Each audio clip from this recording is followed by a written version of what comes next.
नमस्कार जय जगन्नाथ। आज मु कहू चाहूँगी ये संसार रे आमे बंचुथिबा ये संसार रे दीटा निराट सत्य उपरे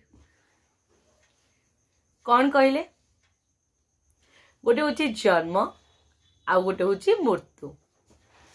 कौन सत कहली ना? बाकी सब तो मोह माया संसार केही नुही कहार। आपण माने जानी थिबे जे पर्यंत ए पिंडरे आमर प्राण अच्छी आमे मोह करू लोभ करू जे ये मोर ए जिनस मोर ए घर मोर ए कोठा मोर ए कार मोर ए धन संपत्ति सब मोर, किंतु प्रकृत रे मोर बोली किछि भी नहीं। आमे आसीचे एका जीवे भी एका।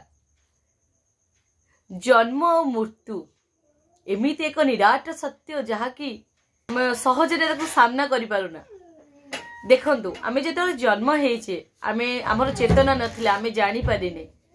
आमे तो माँ कोड़े 10 मास गोटे माँ गर्भरे रही आमे जन्म हेचे सेतले हमर चेतना ही नथिला। आमे जो जन्म हेचे आमे इसे जानि पारुना, किंतु आस्ते आस्ते समय क्रमे आमे जेतले बड़ हो आमे समय अनुसार आमर परिवर्तन घटे। आमे जेतले बड़ हो आम जेतले चेतना आसे आमे सेतले जानू जे आमे धरपुष्टि रे जन्म नहीं जाइछि सत, किंतु दिने न दिने हमको मृत्यु को सामना करने को पड़ो। दिने दिने मृत्यु आम पाखक आसो आउ दिने दिने आमे ए शरीर छाड़िबा जोटा को कि समस्ते ग्रहण करि पारंतिनी। आज्ञा आपण माने भी जानी थिबे आपण गोटे लोक कहि कि देखंतु जे तू काली मरी जीवु कि तू मरी जाउनु ताकू बहुत बाधिबो। आज्ञा विश्वास करंतु ताकू बहुत बाधिबो, कारण कोनोसी मनीष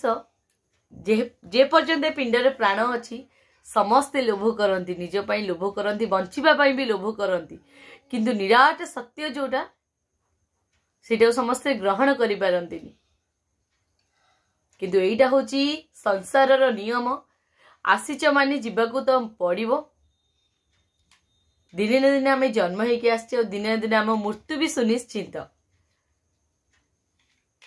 सेथि पई गर्व अहंकार बाद छेद ए सब करके किछि भी लाभ नहीं। आज्ञा ए सब किछि क्षण पाई जो शरीर को नहीं कि भी आमे गर्व करूचे मु तो करेनी। से शरीर भी आमर नुह आज्ञा माटी रे मिसी जीव से शरीर पाउस हे जीव।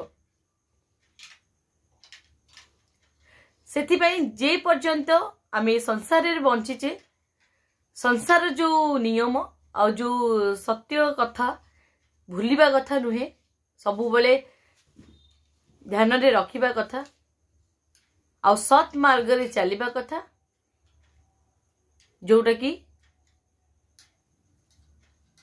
समस्ते न हेले भी किछि जन करू नाहंती।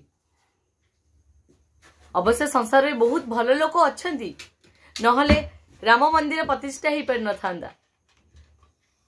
बुझिले? जय जगन्नाथ।